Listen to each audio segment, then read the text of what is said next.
പെരുമ്പാവൂരിൽ KC വേണുഗോപാലിനെ മുഖ്യമന്ത്രിയാക്കണമെന്ന flex ബോർഡുകൾ. UDF ജയിച്ചു, KC നയിക്കുമെന്നാണ് ഫ്ലെക്സ് ബോർഡുകളിലുള്ളത്. കൊച്ചിയിൽ നിന്ന് ലാൽകൃഷ്ണൻ ചേരുന്നുണ്ട് വിവരങ്ങളുമായി. ലാൽകൃഷ്ണൻ, ഇന്നലെയും ഇന്നും ഒക്കെ അങ്ങനെ സജീവമാണ് ഫ്ലെക്സ് യുദ്ധം. എല്ലാ നേതാക്കൾക്കും വേണ്ടി ഫ്ലെക്സുകൾ ഉയരുന്നു. ഈ 3 നേതാക്കളുടെ പേരിലും പലയിടങ്ങളിലായി ഫ്ലെക്സ് ഉയരുന്നു.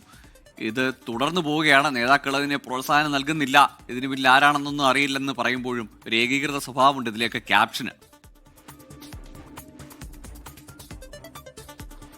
അത് മാത്രമല്ല, ഫ്ലെക്സ് ബോർഡുകളല്ല മുഖ്യമന്ത്രി തീരുമാനിക്കുന്നത് എന്ന് പറഞ്ഞ് നാക്കകത്തേക്ക് ഇട്ടില്ല KC വേണുഗോപാൽ.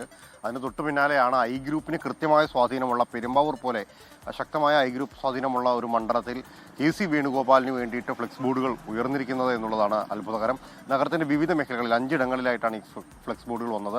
ആദ്യഘട്ടത്തിൽ അഭിവാദ്യം മാത്രമാണ് ഉണ്ടായിരുന്നെങ്കിൽ രണ്ടാം ഘട്ടത്തിൽ വന്ന ഫ്ലെക്സ് ബോർഡുകളിലെല്ലാം ഇനി KC നയിക്കും എന്നുള്ളതാണ്. അതായത് കുറച്ച് ദിവസങ്ങൾക്ക് മുമ്പ് UDF ജയിച്ചു, ഇനി VDS നയിക്കും എന്ന് പറഞ്ഞ അതേ സെന്റൻസുകൾ UDF ജയിച്ചു, ഇനി KC നയിക്കും എന്ന പേരിലാണ് പ്രചരിച്ചുകൊണ്ടിരിക്കുന്നത്.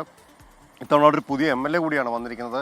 അങ്ങനെയാണെങ്കിൽ പോലും KC വേണുഗോപാലിൻ്റെ ഒരു ഗ്രൂപ്പെന്നോ അല്ലെങ്കിൽ അവിടെ വലിയ ശക്തമായ സ്വാധീനമെന്നോ പറയാൻ കഴിയില്ല. മാത്രമല്ല, VD സതീശൻ്റെ അണികളടക്കമുള്ള ആളുകൾക്ക് ശക്തമായ സ്വാധീനമുള്ളൊരു മണ്ഡലം കൂടിയാണ് പെരുമ്പാവൂർ എന്ന് പറയുന്നത്. അവിടെയാണ് KC വേണുഗോപാലിനെ അഭിവാദ്യം അർപ്പിച്ചുകൊണ്ട് ഇന്ത്യൻ നാഷണൽ കോൺഗ്രസ് പെരുമ്പാവൂർ എന്ന പേരിൽ ഫ്ലെക്സ് ബോർഡുകൾ വന്നിരിക്കുന്നത്. അത് നഗരഹൃദയത്തിൽ തന്നെ ഇന്ദിരാഭവന് മുമ്പിൽ തന്നെ 2 ഫ്ലെക്സ് ബോർഡുകളുണ്ട്. ഇത് കൂടാതെയാണ് നഗരഹൃദയത്തിൻ്റെ മറ്റ് ഭാഗങ്ങളിലായിട്ട് വ്യാപകമായി ഇത്തരം ഫ്ലെക്സ് ബോർഡുകൾ വന്നിരിക്കുന്നത്. എന്താണെങ്കിലും ചർച്ച മൂർച്ഛിക്കുന്നതിനിടയിൽ ഗ്രൂപ്പുകൾ തമ്മിലുള്ള സമവാക്യങ്ങൾ പോലും തെറ്റിക്കൊണ്ട്, അല്ലെങ്കിൽ ഇല്ല എന്ന് പറഞ്ഞിരുന്ന ഗ്രൂപ്പ് വീണ്ടും പുനർജന്മം ഏറ്റെടുത്തുകൊണ്ട് ശക്തമായി മുന്നോട്ട് വരുന്ന രീതിയിലുള്ള കാഴ്ചകളാണ് നഗരത്തിന്റെ പല ഭാഗങ്ങളിലും ഇപ്പോൾ കാണാൻ കഴിയുന്നത്.